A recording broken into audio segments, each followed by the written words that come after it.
Muito prazer, eu sou o Elber Borges e hoje eu vou estar lecionando para vocês sobre filosofia, né? Alguns conhecimentos interessantes a respeito da filosofia, tá bom? Vamos lá. Então, filosofia. Da onde vem essa palavra, filosofia? Né?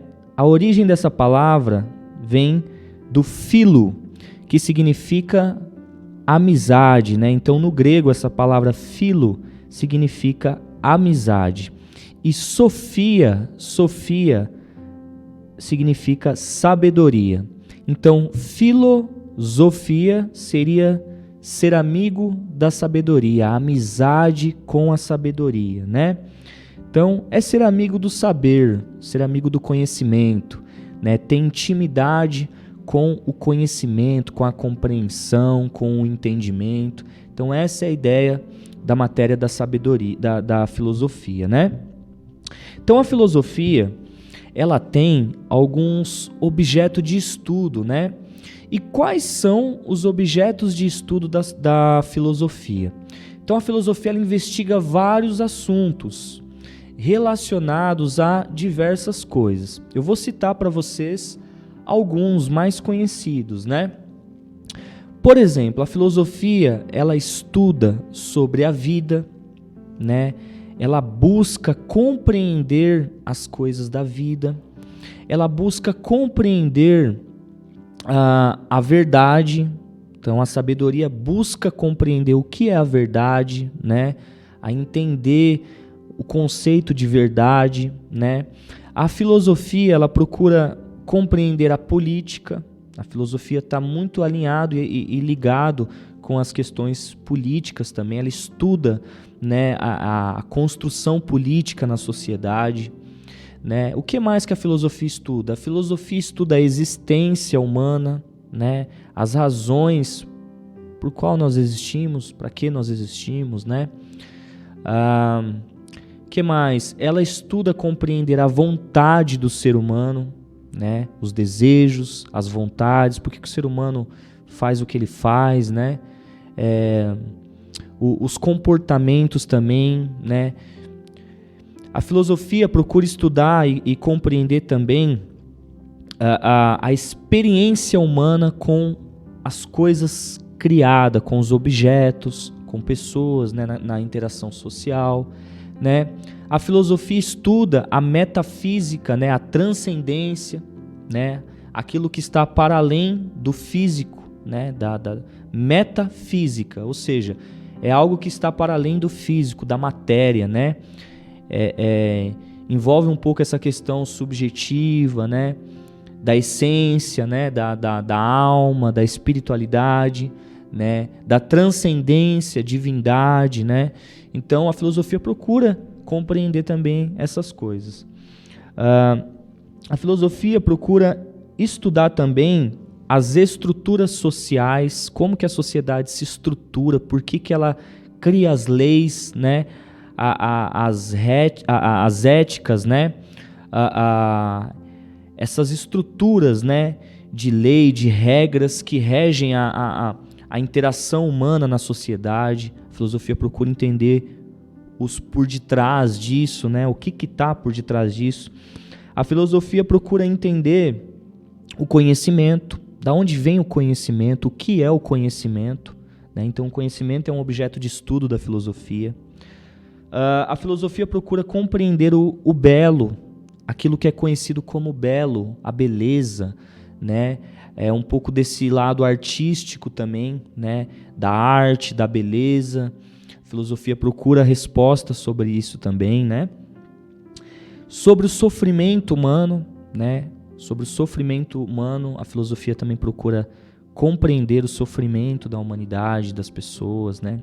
Então a filosofia ela é um campo muito abrangente e cada filósofo ele vem construindo o seu raciocínio, a sua ideologia, né? A sua filosofia partindo sempre de um ponto, de uma curiosidade, de um objeto de estudo, né? E aí a gente tem diversos filósofos, né? Aí eu vou falar para vocês de forma assim, né? Claro que é muita coisa. Se a gente pegar as obras de um filósofo, a gente fica muito tempo falando, porque é muito conteúdo, né? É muito detalhes, né? Os filósofos são muito inteligentes, né? E eles constroem a sua filosofia de uma forma bem assim construída, né? E por que é importante para nós teólogos, né? E vocês, né, que estão vendo esse vídeo, né, que não são teólogos também, né, que estão procurando conhecimento, né? Por que é importante vocês estudarem a filosofia? Porque a filosofia ela é conhecimento para a nossa vida, ela ajuda a gente a ser mais questionador, né? A filosofia nos ajuda a ser um pouco mais crítico em relação ao que tomar como verdade, ao que tomar como certo, como errado, né? Então a filosofia ajuda a gente a pensar, né? Ela exercita esse pensar, né? Esse questionar, esse compreender, né? Esse mensurar o conhecimento. É bem interessante, né? Então vamos lá, eu vou falar para vocês um pouquinho de alguns autores, além daqueles que vocês já conhecem, já ouviram falar na escola, né? De Platão, Sócrates, né? Aristóteles, esses que são, né, mais conhecidos, que a gente ouve falar desde ali do ensino infantil, na verdade, do ensino fundamental ali, né? Então, além desses, existem alguns outros filósofos que são bem conhecidos, né?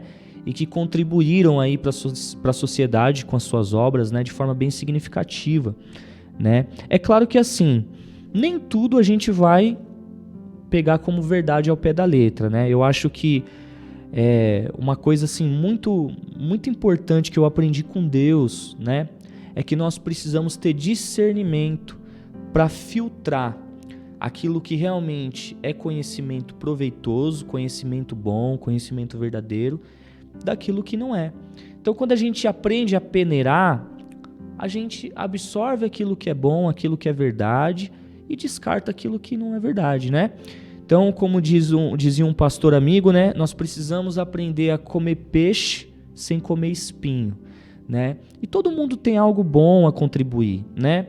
Quando você aprende isso, você consegue, né? Eu como cristão, como uma pessoa que crê em Deus, consigo ler o ateu e tirar coisas preciosíssimas, né, de escritos de um ateu, né? Embora ele não crê como eu creio, não tenha a fé que eu tenho, se eu saber filtrar e discernir, eu vou conseguir tirar coisas boas e descartar aquilo que eu não concordo. E assim é com tudo. Então nós precisamos desenvolver essa maturidade de discernimento espiritual, né, para que nós possamos filtrar, né? Filtrar os conhecimentos, né? E a gente aprende muito com os filósofos, né? Se a gente tiver esse olhar e saber discernir e filtrar, a gente aprende muito com os filósofos, né? Então, por exemplo, os filósofos,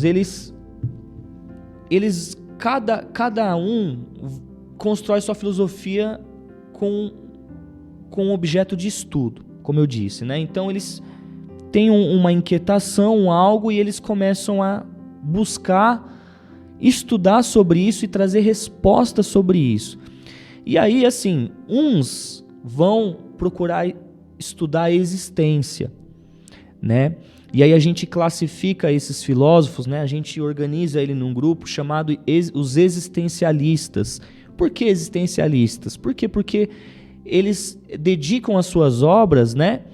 E baseia a sua obra filosófica pautada em coisas existenciais. Então, essa palavra existência está muito nítida, né? Muito forte nas obras desses filósofos. Então, a gente organiza e classifica eles como filósofos existencialistas. É só porque eles procuraram estudar só isso? Não, eles procuraram estudar sobre outras coisas também, mas só que isso é o que fica mais forte, mais visível, mais latente na filosofia deles, né? Assim como, por exemplo, os racionalistas, né? Que já é um grupo de filósofos que dedicam-se a estudar sobre a razão, sobre a racionalidade, né? Sobre o raciocinar. Então existem alguns filósofos que constrói a sua filosofia permeados, né, rodeados por esse tema, razão, racionalidade, né? E existem, por exemplo, também os empiristas, né, que é um grupo de filósofos, né? Não é que eles estudam juntos, tá? Quando a gente fala um grupo de filósofos, é porque nós hoje, quando olhamos para trás, nós conseguimos agrupar. Ó, esses filósofos, eles estudam mais sobre existência, esses aqui mais sobre razão, esses aqui mais sobre empirismo, né? Experiência, experiência prática, né? Relação, né? Experiencial, né? O empirismo está muito ligado a isso. Então, não é que eles estudaram junto, né? Eles podem ser de tempos diferentes, né? Mas quando a gente, com esse olhar de hoje, a gente consegue, né? Quando a gente olha para eles, a gente consegue agrupar eles assim, né? Então, eu queria citar para vocês, né? Por exemplo, sobre os empiristas, né? Então, vamos pegar aí os principais autores do empirismo, né? Das filosofias empiristas. Quais seriam, né? Francis Bacon, né? John Locke e David Hume, né? Existem outros, mas esses são os principais filósofos que procuram compreender a vida, né? Procuram compreender a verdade, o conhecimento por essa linha de raciocínio empirista. O que é o empirismo, né? Então vou clarificar um pouquinho para você, ó. Então, os empiristas, eles pensam assim, que nós conhecemos as coisas pela experiência, pela experimentação, pelo contato com o objeto. Então, nós encontramos a verdade pelos nossos sentidos, né? Uma outra linha, uma outra maneira de pensar que os empiristas têm em comum é que o objeto não pode ser conhecido pelo que ele é, mas apenas pelo que interpretamos dele. Qual que é a ideia do empirismo? O empirismo é o seguinte: na interação entre nós, seres humanos, com o outro ou com os objetos criados, né? Nessa experiência, né? Onde, por exemplo, eu estou olhando aqui, por exemplo, essa mesa aqui, eu estou olhando uma mesa com algumas cadeiras, né? Então, o fato de eu olhar para essa mesa, né? E essa mesa me gerar estímulos visuais, né? E esses estímulos visuais, através dos meus sentidos, começar a gerar um pensamento em mim, né? Pô, acho que eu vou sentar naquela cadeira ali e tomar um café. Essa interação, né? Isso é o empirismo. O empirismo é a interação, né, entre o sujeito e o objeto. E aonde, quando essa interação acontece, há uma experiência, né? E essa experiência, ela gera, né, pensamento, gera uma interpretação minha sobre essa questão, né? Sobre esse objeto, ou sobre o objeto, no caso, pode ser outra pessoa também, né? Então, o empirismo acredita no seguinte, que eu não posso conhecer verdadeiramente o objeto pelo que ele é, mas eu só posso conhecer aquilo que eu vejo desse objeto. Qual que é a ideia? É assim, a cadeira, ela só é cadeira porque eu a interpreto como cadeira, né? Então, eu nomeei ela como cadeira, né? Eu atribuí esse nome a ela, eu chamo esse objeto de cadeira, e eu defino que cadeira serve para sentar, né? Então, na minha interpretação e percepção desse objeto, é uma cadeira. Mas isso não significa que esse objeto realmente é uma cadeira em si. Entende? Então, na verdade, essa minha interação com o objeto tem mais a ver com o que eu atribuo de valor a esse objeto, através dos meus sentidos. Então, no contato, o objeto emite estímulos para mim, a qual eu defino esse objeto de acordo com o que eu penso. Agora, se esse objeto é isso mesmo que eu estou definindo ele, é outra questão. Então, os empiristas acreditam que não é possível eu não é possível eu conhecer o objeto verdadeiramente pelo que ele é, né? Então, tudo que eu conheço ao meu redor é o que eu conheço. E pode haver esse conhecimento coletivo, onde se chegar outra pessoa que vai dizer é uma cadeira, e outra pessoa vai chegar é uma cadeira. Mas para os empiristas, é porque nós definimos isso como pessoas e temos esse nome. Agora, se ela é cadeira ou não, não tem como eu saber isso. Ela em si, o que esse objeto é em si, está particularmente reservado ao objeto, né? Ele só pode ser conhecido por ele mesmo, né? Então, essa é a ideia do empirismo, né? Então, o empirismo ele vem com a ideia de que nós nascemos uma tábua rasa, não tem coisas inatas, nós nascemos em branco, como se fosse uma folha em branco, né? E a partir do nosso nascimento, a nossa experiência com os objetos, com as coisas, vai moldando a gente e fazendo a gente ser o que a gente vai ser, a partir da experiência. Veja, no empirismo a experiência é algo forte, né? Tá? Os sentidos, né? Os sentidos, fato, paladar, olhar, né? Diferentemente dos racionalistas, né? Os racionalistas já pensam um pouco diferente. Eles pensam que o objeto ele pode sim ser conhecido pelo que ele é, e através de uma via chamada razão. Então, para os racionalistas, eu não conheço a verdade pela experiência e pela interação. Eu conheço a verdade pela razão, pela racionalidade, pela lógica. Então, o ser humano é dotado de uma capacidade racional que essa capacidade nos atribui essa capacidade de conseguir interpretar os objetos pelo que eles são. Então, através da racionalidade, nós conseguimos entender a verdade, o que é e o que não é, né? Então, por exemplo, os principais filósofos racionalistas são o René Descartes, né? Todos devem conhecer, Baruch Spinoza e Gottfried Leibniz, né? Então, eles são os racionalistas, os principais filósofos racionalistas, né? E qual que é a ideia do racionalismo, né? Vamos lá. O objeto pode ser conhecido pelo que ele é. A razão nos dá essa capacidade, né? Então, conhecemos as coisas pela razão. Não podemos confiar nos sentidos. Então, para os racionalistas, os sentidos é enganoso, né? E diferentemente dos empiristas, onde o sentido é o meio pelo qual eu compreendo. Os racionalistas já não. Não, a razão é o meio pelo qual eu compreendo, né? Outro grupo de filósofos que a gente pode destacar aqui são os existencialistas, né? Qual que é a ideia filosófica do existencialismo? Né? Primeiro, quais são os principais autores do existencialismo? Soren Kierkegaard, né? Jean-Paul Sartre e Martin Heidegger, né?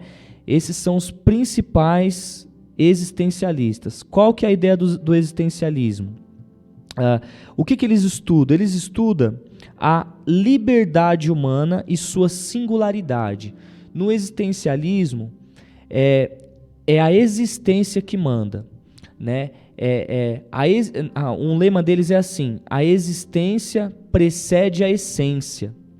Enquanto alguns filósofos do passado diziam que a gente tem uma essência, e essa essência vai determinando o que a gente vai ser na existência, os existencialistas não.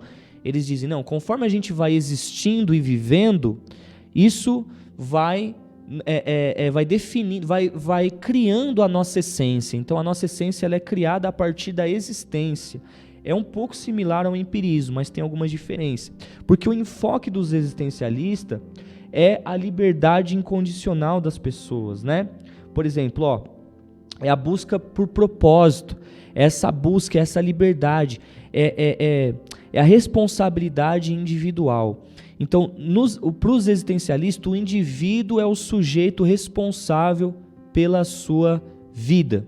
Não é a experiência humana que é responsável, não é as coisas externas que vai interagir comigo e vai me moldar, como os empiristas, por exemplo.